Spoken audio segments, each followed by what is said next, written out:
Okay, hello and welcome to Introduction to Build, Think, Act. We are glad that all of you are interested in this topic and that you have joined us today. My name is April Reardon. I am the Capacity Building Director here at Habitat for Humanity Minnesota, and I'll be kind of moderating and running the slides and doing some behind the scenes things, and we'll introduce our presenter in just a moment.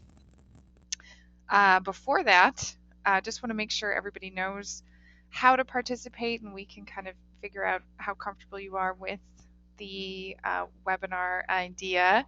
So there's a few different ways to participate with us today, and we certainly hope that you will chat and talk and interact in order to make the most of the webinar. So one of the things that you can do in your control panel is raise your hand. And so if I show you this little part, you've got something like that, and that means you can raise your hand.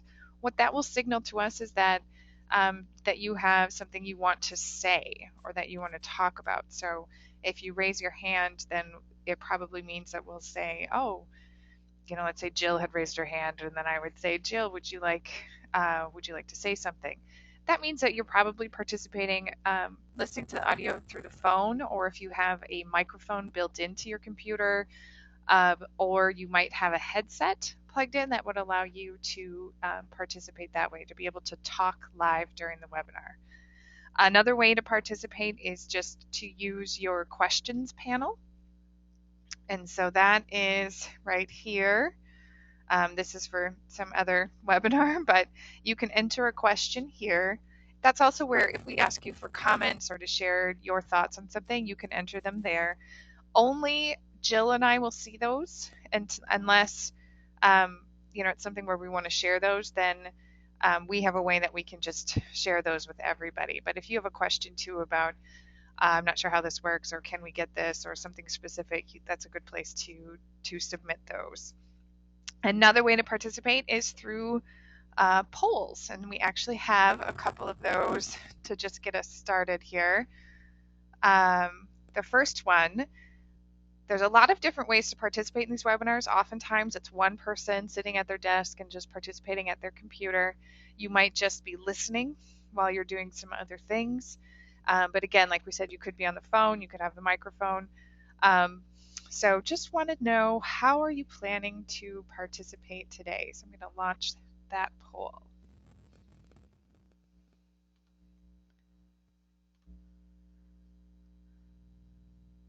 So those options that you are interested, you'd like to talk using your phone, or you'd like to talk through your microphone or headset.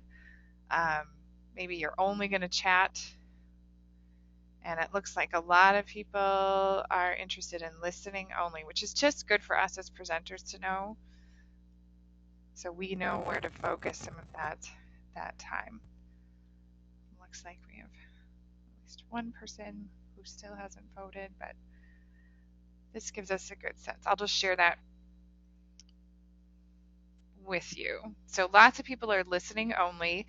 That's a good thing for us to work on here, is that we're going to get some headsets out to our affiliates to maybe make it easier for you to be able to just participate and talk during the webinar.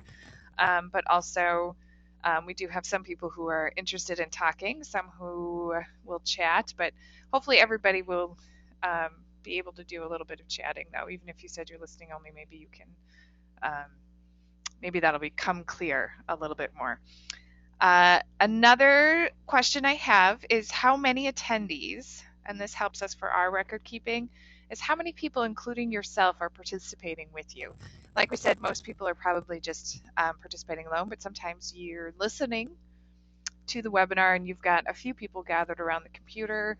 You could project the webinar up onto a screen and have a group of people participating. And so I'm just wanting to know if anybody has more than one person participating, so we have a good record of how many people attended. So we're just about there on that poll as well. Oh.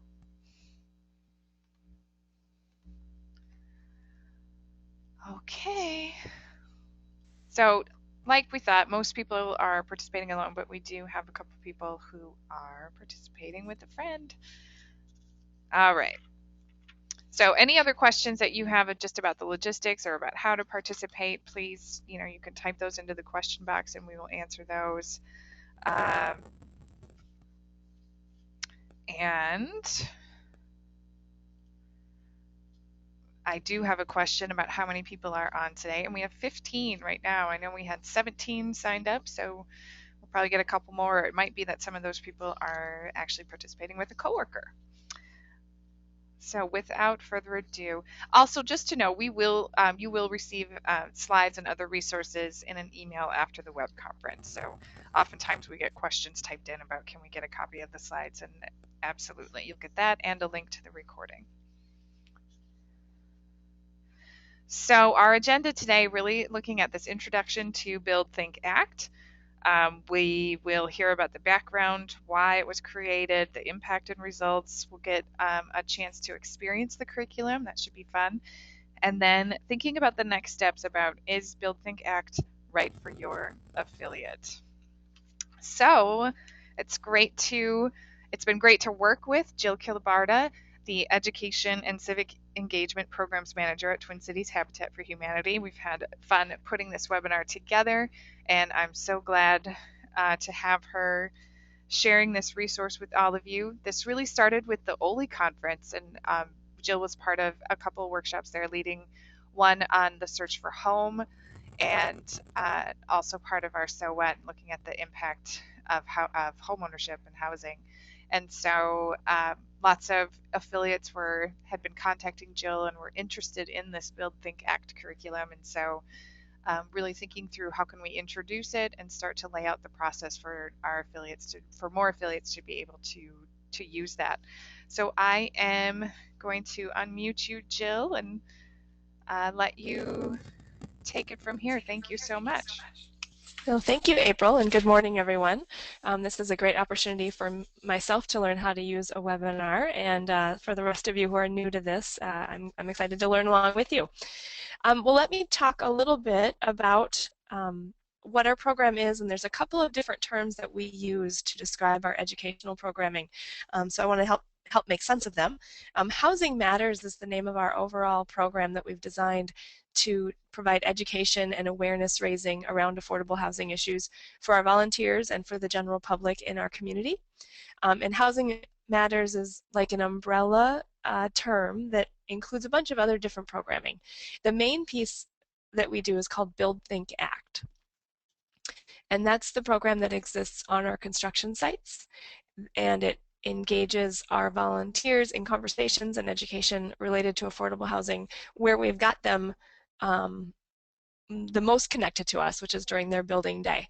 Housing Matters also includes other educational programming like information on our website related to affordable housing, speaking engagements like for those of you that I may have seen at the OLI conference, including awareness raising materials in our newsletter, events, and then helping all of our staff learn about some of the broader housing issues that they might not otherwise learn about in their course of working with Habitat. So Housing Matters is a bigger program, but for today we'll really focus on Build, Think, Act, which is the most important piece of that program, and that's what happens on the Build site. So to kick things off around, I think the most important question is, why are we creating this program? Why does it matter? What drove us here? We want to put out a question for you to chat about, and so the question is, share a time when you had a really meaningful volunteer experience. So take a minute and think out a time that you had a volunteer experience that really meant something to you, and that you learned something from that experience. If you are able or comfortable, please write a note in your little chat box telling us, what did you learn from that experience?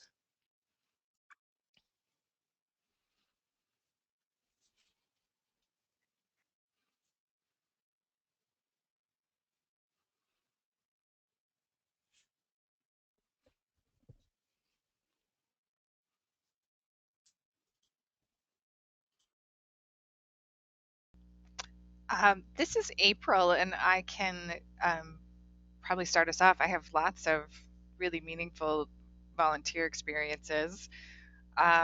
One that popped into my head though right away, which I hadn't thought about in a while, was when in college and then in the years after that, I used to do a monthly overnight at Simpson Housing Shelter. And I think the way that was set up and the orientation that was provided, it really made that connection. And I think it always makes me feel a little bit differently because of the things that I've learned through that volunteer experience, that it makes me feel differently when I think about um, when you see people on the street or you see people holding signs or just having that experience of doing those overnights and getting to just hang out and talk with some of these men and women who, and hearing their story and how they ended up there.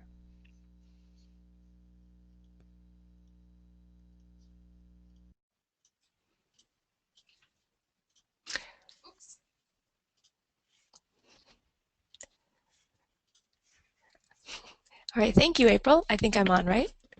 Yes, you are. We have Perfect. another question, but I'm going to share Allie's,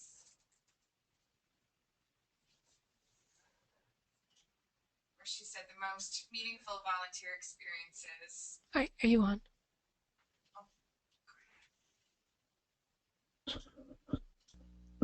She said the most meaningful volunteer experiences have been when she was able to see the impact of her work in the larger context of the issue.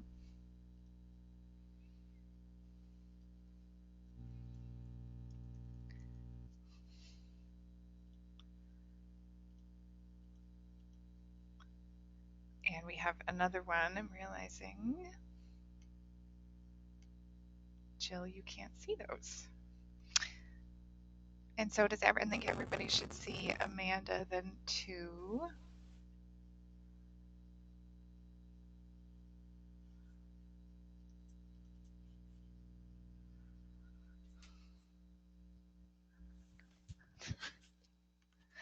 Um, Amanda says she's been on multiple intercollegiate spring break experiences in other states. Not only did she have a chance to learn about the cultures of those communities, but also got to build team building skills and learn the rewarding feelings of volunteering.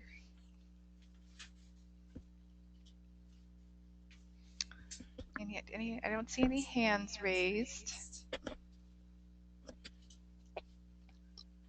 Okay, thank you, April, and thank you everyone who shared. I think what we can hear from these examples is that, and all of us who work at Habitat know that volunteering can be a really, really impactful and transformational experience. It's not just a chance to get something done, it's also a chance to learn something about the world. It shapes our views, it helps us become better people who can do more in the world. And then let's look at a second question that might be kind of the opposite. Think about a time when you had a volunteer experience that made you less interested in the cause that you were working on. So maybe you had a volunteer experience that was negative, and then whatever issue that you were working on in that volunteer experience afterwards, you thought, I don't know if I really want to support that issue very much anymore.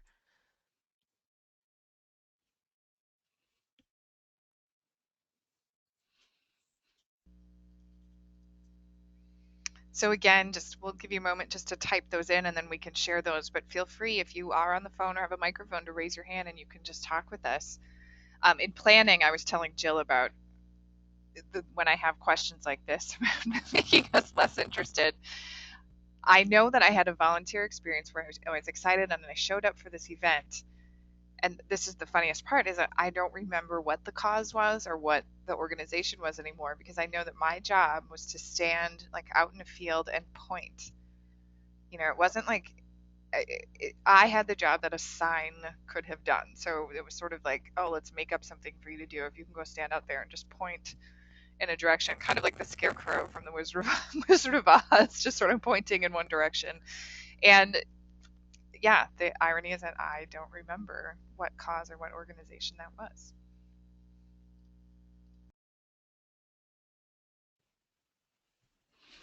Thank you, April. It is interesting that you don't remember what cause it was, because I bet if you had a great volunteer experience, you would have a very vivid memory of what cause you were working on that day, and you might even be still involved with that organization.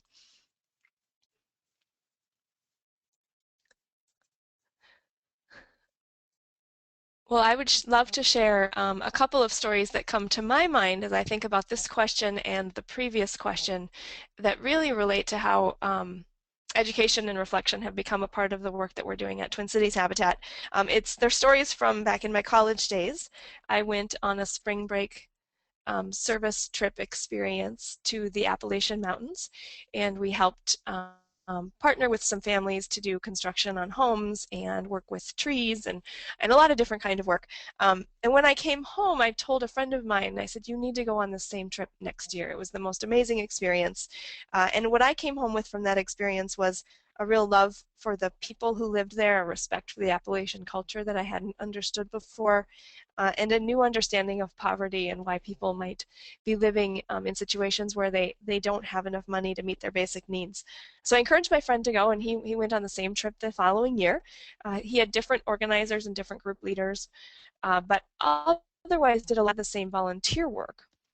And when he got back, I asked him, oh my gosh, how was it? Thinking he had probably had the amazing experience that I had had.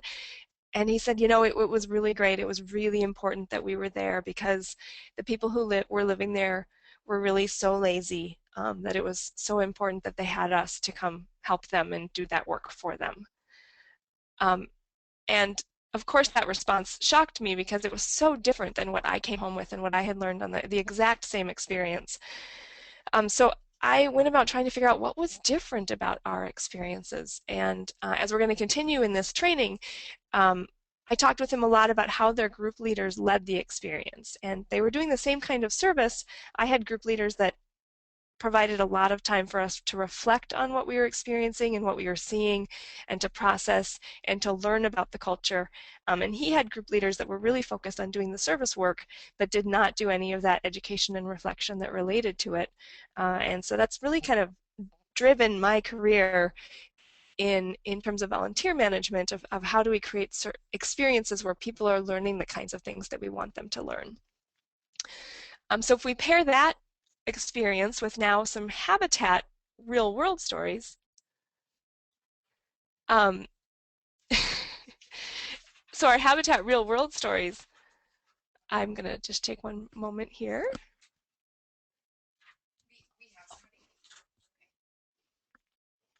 And it sounds like we have a question. So Brian, Hello, yeah, Brian and can you hear Patricia, me? but we can take your comments now too.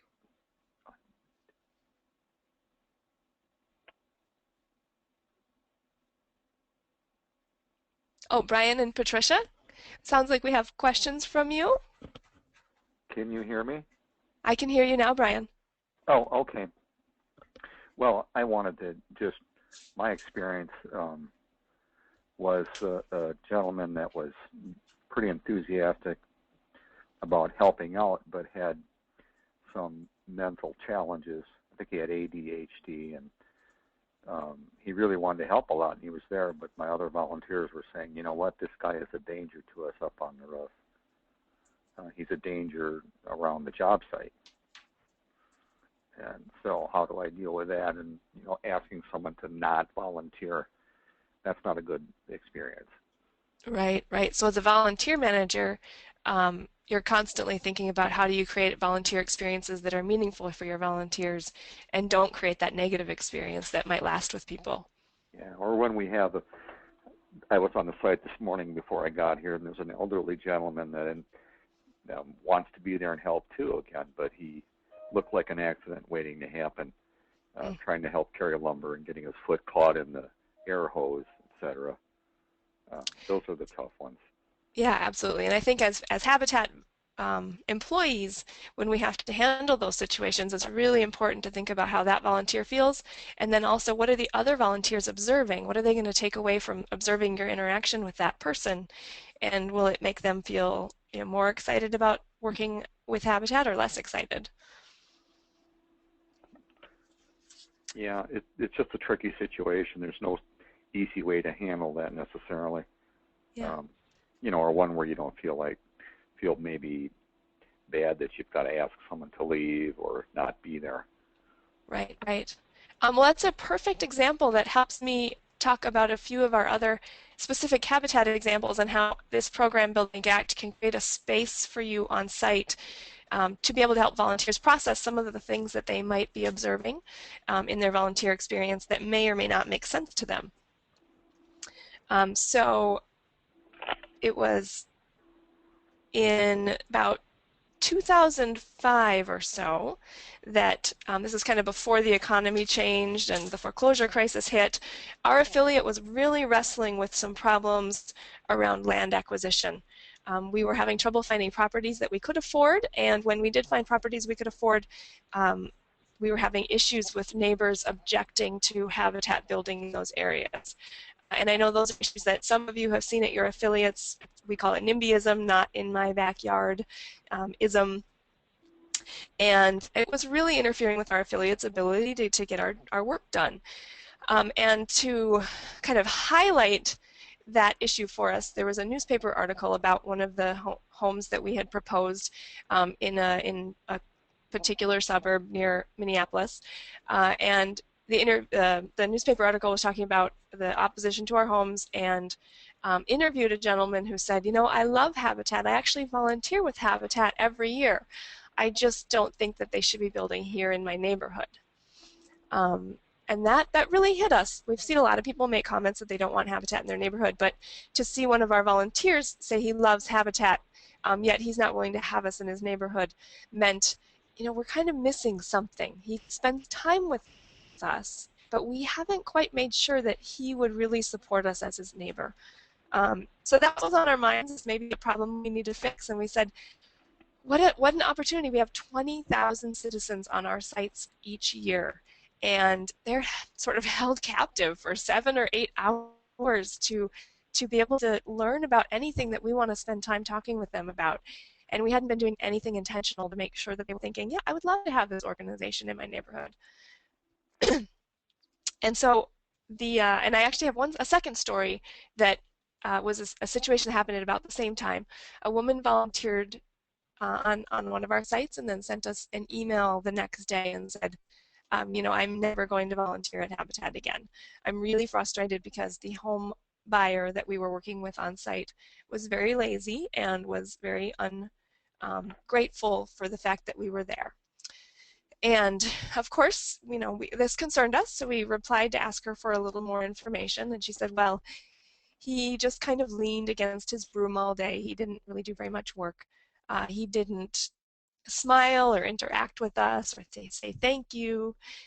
And you know, we can understand that those would be concerns, so we tried to do a little investigating to find out a little bit more about the home buyer who was working that day.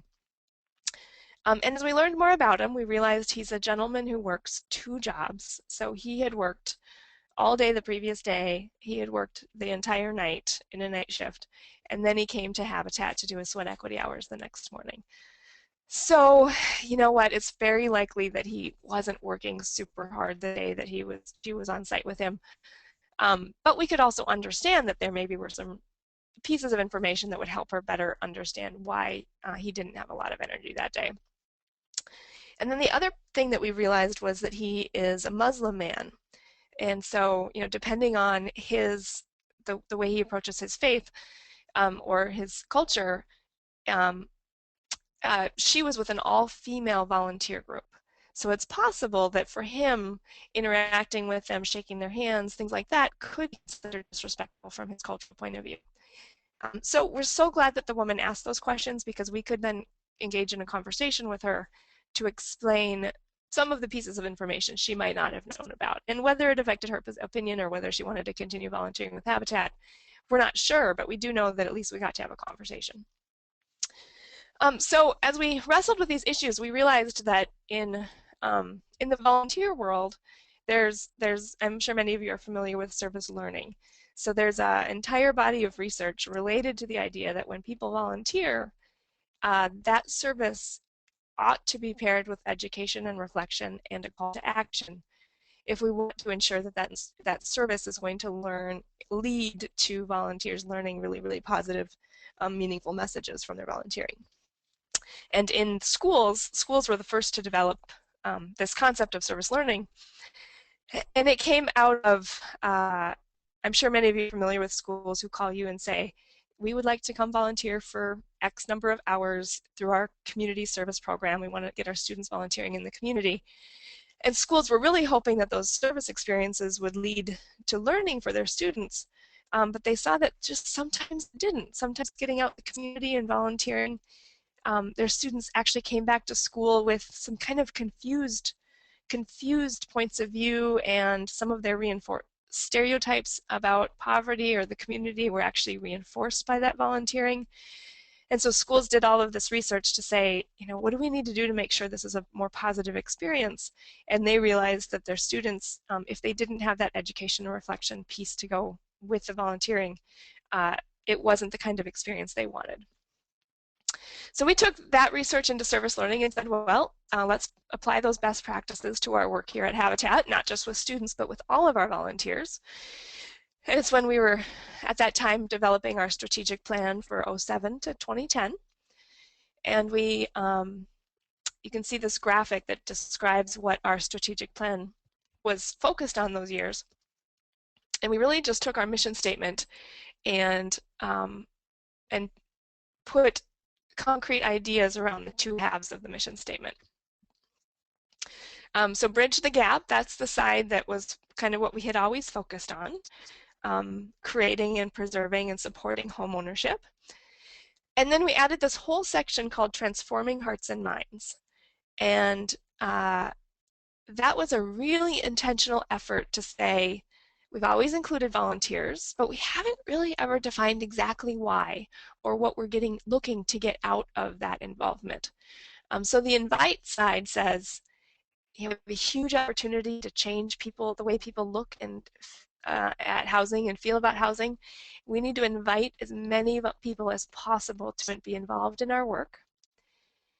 And then we need to think really intentionally about what kind of experience they have when they're with us. We need to make sure that they leave our sites feeling like, I want to advocate for Habitat, I want to advocate for housing in my neighborhood and all over the Twin Cities. And maybe many of us think that we had always thought that that would just sort of happen naturally, that people spend time swinging a hammer and they're going to leave feeling really good about housing. But we said, you know, we can't just assume that that's going to happen. We need to really put some programming behind it to make sure that that's what's going to happen. It was wonderful to have this concept in our strategic plan, because then we had the backing and the buy-in and the champions at every level of the organization that we needed to really make a pretty significant change to the experience on our construction sites. And then that's where Build, Think, Act was born.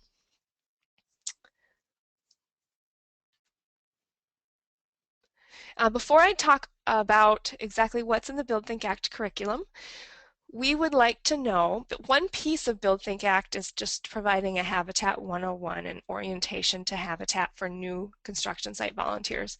And so we're curious, how many of you do this piece on your Habitat sites? You provide some sort of morning talk to help people understand how Habitat works for those days that you have new volunteers. And so this is a poll, easy to vote on.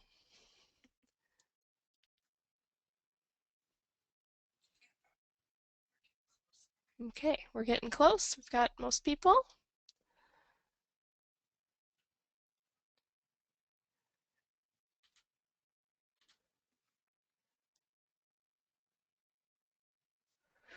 So that's kind of what I would have imagined. Most Habitat affiliates do speak about Habitat each day, some do not, and then some it's kind of hit and miss. That's probably exactly where Twin Cities Habitat was at back when we launched Build, Think, Act. So that will help you to understand the different pieces of Build, Think, Act. Here's what the day looks like and what the name Build, Think, Act means and why we picked it. Build refers to the fact that, so Build, Think, Act is really a term that describes the whole day. What you're doing is coming to a day of building, thinking, and acting. Building means you'll construct homes. It's really important to us that still most of the day people are involved in hands-on construction, which is what everybody wants to do. And that also it will include learning about how Habitat works. So we decided to institutionalize that it won't just be hit and miss that we remember to talk about Habitat, but that we really will explain how Habitat works every day unless there's volunteers that just already totally know the drill. And so we wrote out a script so that all of our staff are using the same talking points, and everybody doesn't say it exactly the same way, but that we know what general ideas are being covered by all of our staff. And then think refers to the fact that we added an activity that's about 25 minutes that we do sometime during the workday, sometime when volunteers are on break. So there would have been kind of taking some break rest time anyway. It's not really taking away from construction time, to have a discussion about an affordable housing topic. Most of the time we do this just at the end of lunch, kind of when people have finished eating their food, but normally they like to sit around yet a little bit, especially if they're normally office workers and they just came out to build for a day. They are resting those sore muscles for a little bit, and we use that time to have a facilitated conversation. It's facilitated by our site supervisors and our AmeriCorps members. We are really fortunate to have a site staff member and an AmeriCorps member on every construction site. I know that's not universal for all affiliates, so as you think about how this program would fit at your affiliate, one important question would be, who are the staff that are on site and available to facilitate the conversations? And then the final piece of that little break, that conversation break that we have, is ACT, which means inviting people to stay involved with Habitat through advocacy at the completion of their volunteer day, and providing them with resources to bring home so that they can take action with us in some new ways.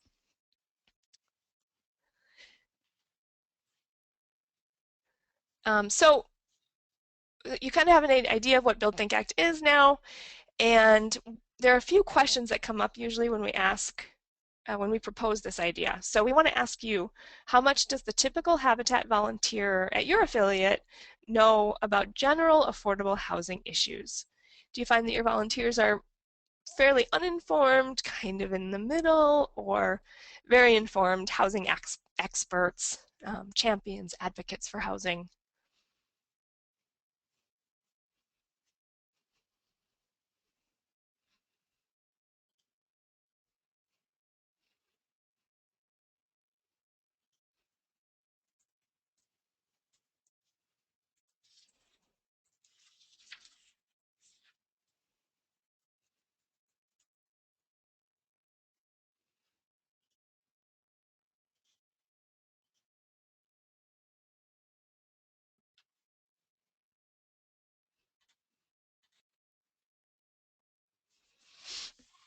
All right, so we have a lot of answers that are kind of right there in the middle, which is, again, what we find at our affiliate. And this really is a good thing to think about as we tackle one of the biggest questions that come up with Build, Think, Act. Is volunteers and staff often say, you know, aren't we preaching to the choir by doing educational work with our volunteers? And what we love to think about is, you know, our volunteers, although they might really like Habitat, or maybe they just came out for a day with their work and they don't really even know anything about Habitat. And they certainly, in most cases, are not housing experts, even if they do volunteer with Habitat all of the time. And what we like to think about is that we're really trying to move volunteers on a continuum. So if they come to us and they are pretty involved with Habitat already, they're moderately supportive, then let's move them to a 4 so that they can be a champion or an advocate. And you know, they kind of liked Habitat before, but now they're going to go out and spread the word to everybody they know. And at the same time, we might have some people who are a 1 volunteering on our sites. They're unsupportive of affordable housing, and again, they're just there because kind of they had to through their employer, or it sounded like kind of fun to do construction. Can we move them on the continuum so that they become a 2 or they become a 3?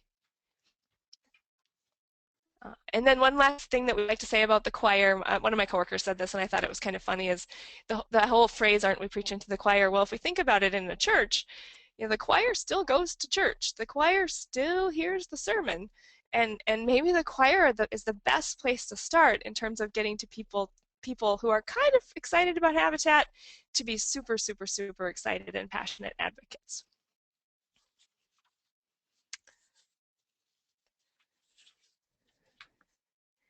So as we started to develop the idea of having a 30-minute conversation about housing on site, the question was, well, what do we talk about?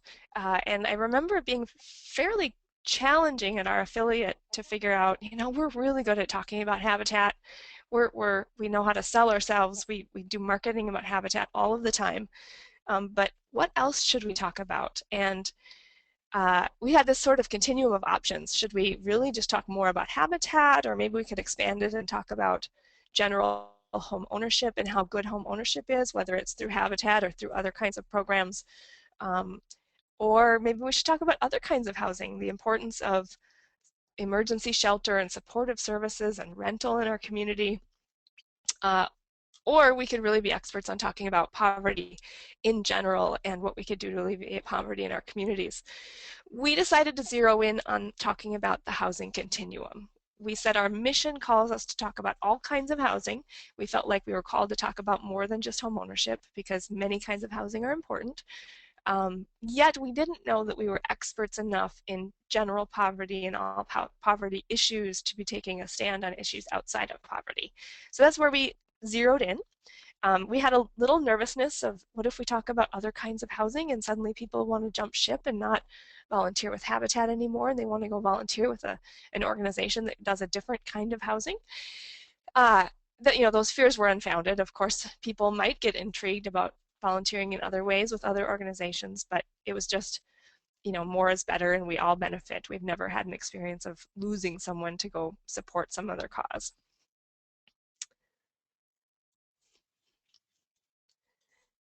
And then the next thing that you might be wondering is, all right, so we have these 30-minute conversations on site. Does it really work? Does it have an impact?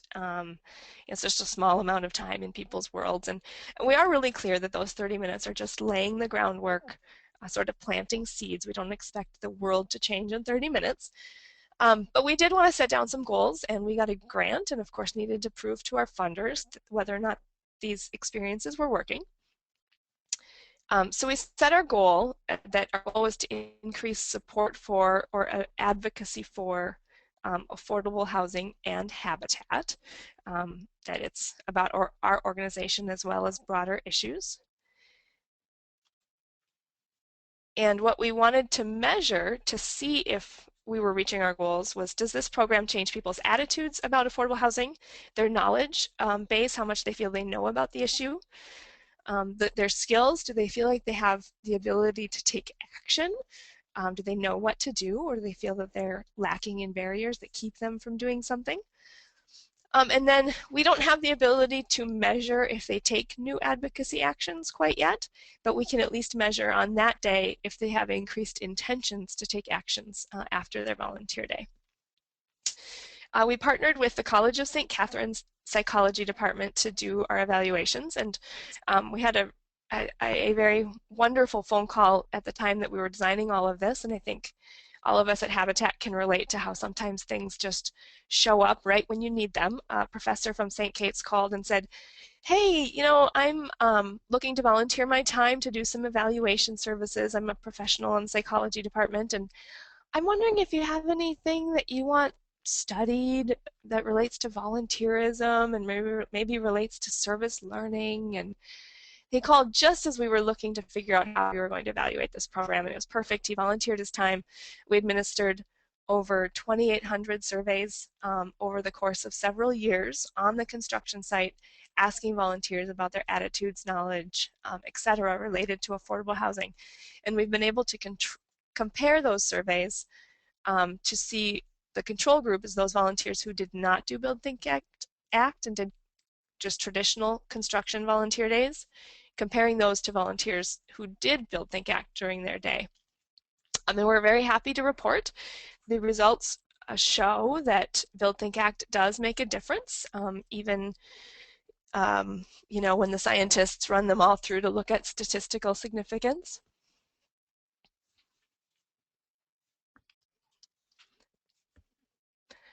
So the blue line is the results from Build, Think, Act days. Volunteers' perceptions of affordable housing are higher, and then the red line, which is the control days. And it might look like a tiny difference, but again, with 2,800 surveys, that kind of difference does really matter. And For those of you that we partner with in the future, if you want to start using Build Think Act, we'll be able to look at the kinds of variables that affect which days Build Think Act makes a difference and which days it doesn't. So it's pretty complex to figure out exactly which formulas work and which ones don't.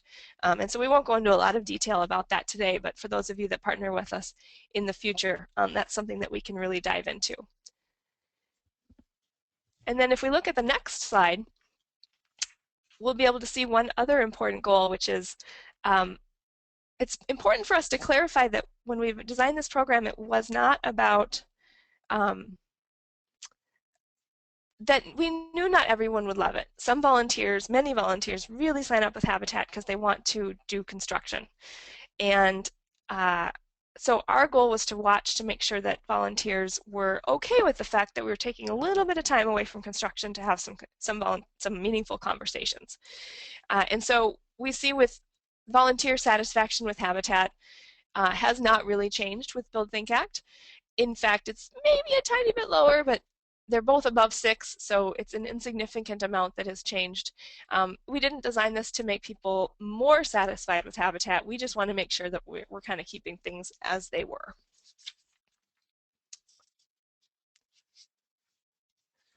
We gathered the comments that we received about the program, and we've adjusted it as appropriate. Most people just feel pretty neutral. Some people give really positive comments, and then others give negative comments. And so we've been able to watch over time, how do we set expectations with volunteers so that they're getting what they're looking for from our experience, and they aren't surprised that they need to take this little break and talk a little bit about housing while they're spending a day with us. And then one more example of how we can show that this program is working, and I think this is a really powerful graph. We asked volunteers, to what extent would you support affordable housing in your neighborhood? And the blue bars are the ones who participated in Build Think Act, and they're really heavy on the support, high support, very high support side of the graph. And the control volunteers are really spread out across the whole graph. A lot of neutral, a lot of no support, very little support. So it tells us our volunteers don't necessarily support affordable housing in their neighborhood without some special conversations. And we think Build Think Act is really pushing them towards supporting affordable housing more broadly. So with all of that background on why we do the program and how it is effective, let's take some time to experience it and see it for yourselves. So Build Think Act has 10 topics, and each day we cover one of these topics. So we've created a curriculum for 10 different issues related to housing, and we created 10 because a lot of our volunteers come back frequently, and we want to make sure they're not doing the same thing all of the time, so we have 10 different options on any given day. You can see a glimpse at what the materials look like. And so let's just dive into one of the topics for an even closer look at what the materials look like. And so you can see here that Build Think Act, the curriculum really follows those 3 pieces. So in the morning we do an orientation talking about how Habitat works, where to find the outhouse or the BIF, whatever you call it, all of the things that people need to know for their workday. And then we let people know that during, just at the end of lunch, we will take a little break to have a conversation, and we introduce what that conversation is going to be about in the morning so that none of this takes them by surprise later in the day. So let's fast forward now. Let's pretend that we all just worked hard all morning and then we ate lunch, and now we are going to launch into our little break. And so let me take a little bit of time to just first introduce. So if I'm the site supervisor, I would take a minute to tell everyone, I hope you've enjoyed building with Habitat so far today. The 150 homes that volunteers work on each year have a huge impact on families and the entire community. However, over 500,000 of our neighbors, or more than 1 in 5, lack affordable housing. And the affordable housing problem is growing faster in Minnesota than any other state. So thank you for being here to volunteer today. And because you care enough about this issue to volunteer, we hope that you will also join us in a conversation to help us think about some new creative ways that we can really make our mission go even further. So for today's housing topic, we're going to talk about, it's called the ROI game, which stands for Return on Investment. And we want to look at what's the return on investment of affordable housing in our community. And so to kick off today's activity, I'm going to start it with a question. Now, if we were on site, I would make this an open question to the group to just chat a little bit in real life. Since we're on a webinar, let's go ahead and do the same thing here today. Think hypothetically for a minute. If you were going to create a program to solve a social issue, any issue like housing, education, or health, how would you know that program was a success? If you spent money on that program, what general criteria would you use to determine if that money was well spent? So take a minute to think about that. I don't know if we'll take very long to have chat here today, but just think for yourself. If you were in a group and somebody said, if you were going to create a program to solve a social issue, how would you know that program was a success?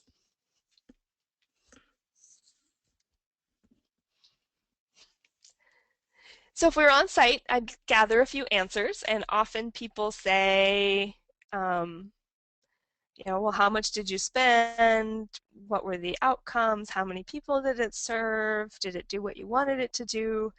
And those are exactly the kinds of things that we're wanting to get people thinking about. And as a facilitator, I would kind of highlight all of those questions, reinforce their answers, and point at how they all relate to the fact that we're wondering, did it work? Was the program cost effective? And did you spend as little money as possible to get the desired outcome? So once volunteers are thinking about that concept, then we look at how that concept applies to housing. So let me jump back to the script here. So if I were on site and I were a site supervisor, I would say, today we're going to explore this idea of the return on investment in housing. And it's kind of like a Price is Right game. We're going to play the ROA game. So to start this game, we're going to break up into a few small groups. And each group is going to have a game show host.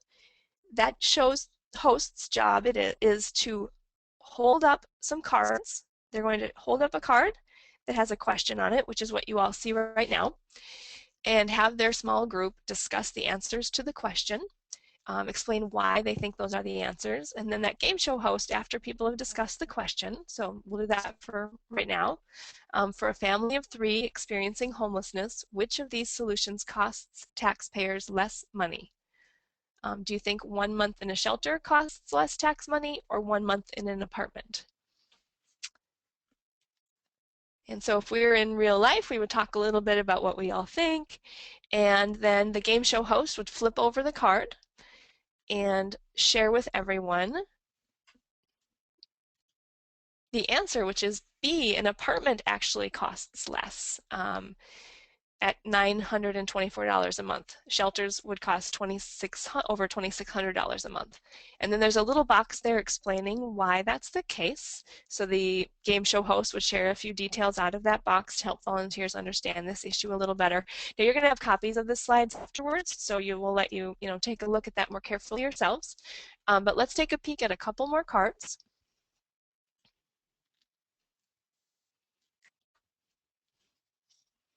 So the game show host would move on and ask, a homeless single adult has various options for where to spend the night. Put these options in order from the least to the most expensive and explain your answer. Our little small group would talk about these, and then we would look at the answer.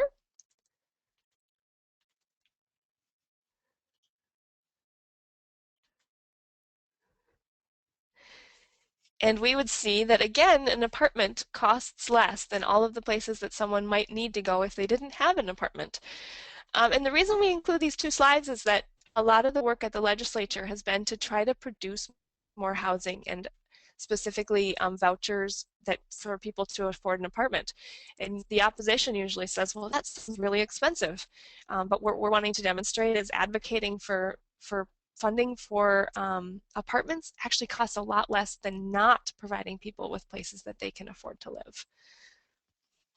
So we're going to skip through a couple of more of the cards here. You can just take a glance at them as we go through.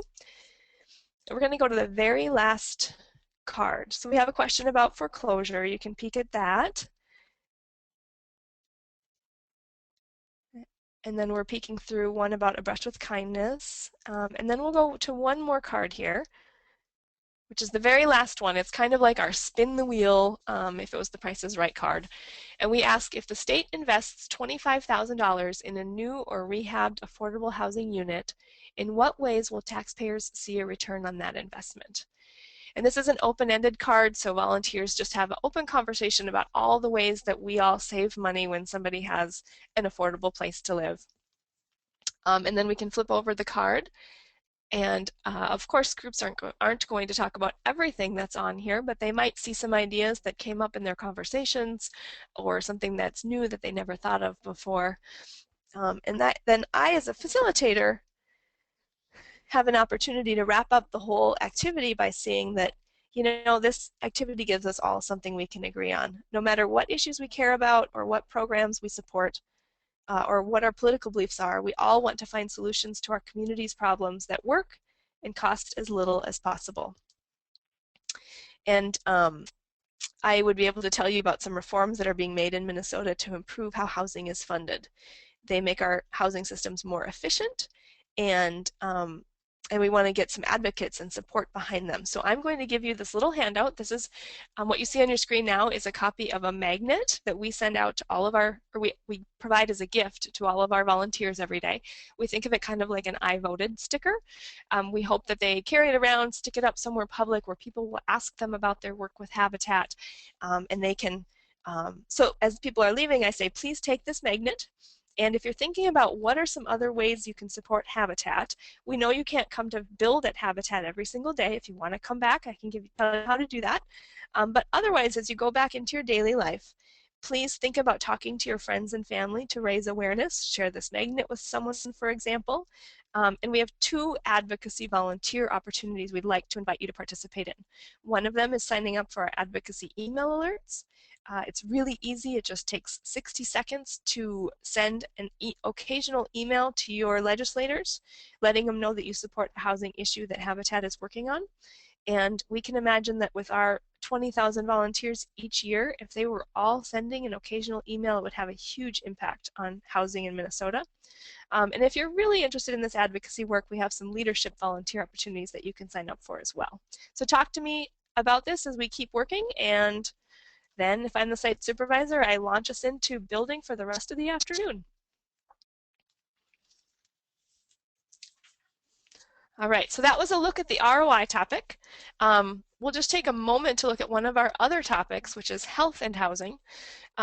This one is designed to get people thinking about how housing impacts people's health, and how, you know, we all know that if people can see how housing impacts the community and impacts families, they're going to get more passionate and excited about their work with Habitat. So we'll just show you one of the cards from this activity. We give small groups each cards that relate to a particular health and housing topic. One of the small groups would discuss asthma and housing, for example. We would ask them to think about how they think housing affects asthma, and then we give them this card to give them information that they might not have thought of already. The front side usually has some stats. The back side has a story. Often it's a story of how a Habitat family's health, for example, was affected. Some of the other groups each talk about other housing topics and health topics. One of them talks about mental health. One of them talks about child development. One of them talks about aging and elderly and disability. And then again, just like the other activity, after we've had our conversation, we finish it up with this act, which is the piece you've already heard me do. I hand out the magnet and I invite people to take action as advocates after their volunteer day.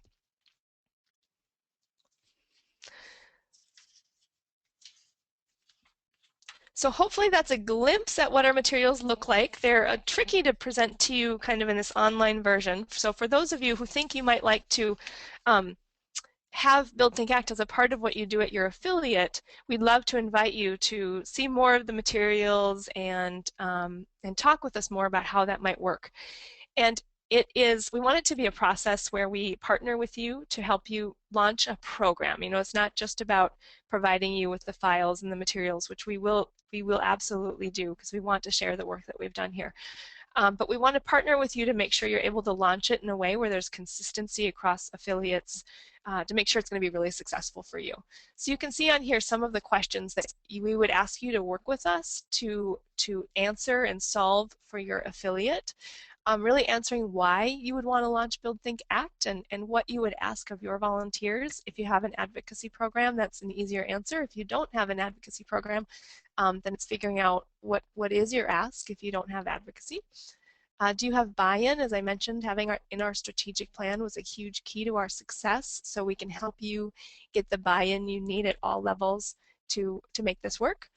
Figuring out who's going to facilitate, depending on who you have on site that's available to do that, and then we would provide the training so that your people have the skills they need.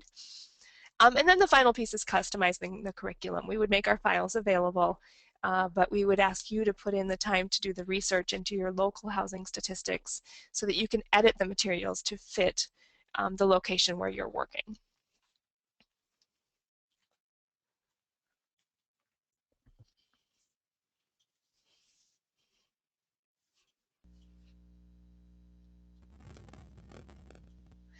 So this is April coming back here, and I know that we might have some chats and questions that'll come up, but just let me share a little bit about this. So if you are interested in being one of the 5 affiliates, that's what Jill and Twin Cities Habitat have thought in fiscal year 14 they could, handle partnering with 5 affiliates to bring Build, Think, Act to their work sites and to their volunteers. And so looking at those questions that we saw on the previous slide, there would be some pre-work involved, but just by July 15th, we just want to know if you're interested, because that just helps us figure out what are the conversations that we need to have and gets that started. But there would be some pre-work. We envision sort of a worksheet or something to be able to answer those questions and make sure that that you're ready and that this is the best time to do it. It doesn't mean that you can do it somewhere else down the road, but we want to be really thoughtful about who we start with, and it'll be a bit of an experiment as the first time, but eventually a train the trainer workshop.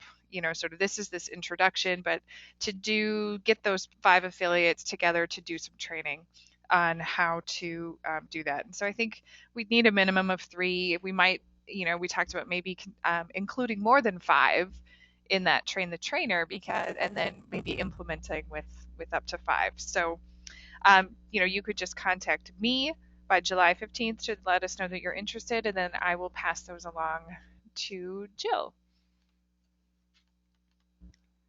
Yep, I got it on. 1 second. There we go. And I would just love to share that we have shared Build, Think, Act with a couple of affiliates around the country so far. New York City launched Build, Think, Act this year, and they are using, so as I said, we have 10 topics. They're using 3 of them that apply best to the work that they're doing there in New York. And then the Dallas affiliate has launched Build, Think, Act using one of our topics, the ROI topic that we looked at today. They're now doing on their sites on those days where they feel it's appropriate for the volunteer group that they have. So we have some experience in how to share this curriculum. We've treated those 2 situations as pilot opportunities. So now we have a better idea of how to share it with a larger number of affiliates.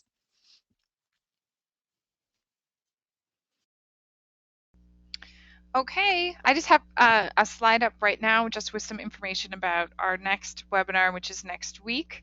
And to see if anybody on this webinar has not signed up yet, to pass that information along and get the info about signing up. We are at 11 o'clock though, so I do want to say thank you to Jill for sharing her expertise with us today, and to Twin Cities Habitat for Humanity for partnering with Habitat to bring this Build, Think, Act to the rest of our Minnesota affiliates. I think Brian says it well. Speaking on behalf of Rochester, he very much would love your help and partnership in getting advocacy running on all cylinders. We can kind of officially end the webinar, but stay on too if anybody wants to ask a question or chat with Jill. But I think I'll stop the recording, and then we can and give people permission to just leave because it is 11 o'clock. But you will get a copy of the slides. You will get and then express interest in partnering with Jill and with Housing Matters, and then you can have access to all of those great materials. Patricia adds that this is fabulous material and says thank you. So here we go. And there's a small survey at the end as you exit the webinar. And please help us out by filling that out. This is Jill's first time on a webinar, and we are getting it all figured out. Thank you so much, everybody, for participating. And we'll keep the webinar going in case you have questions. Thanks, Jill.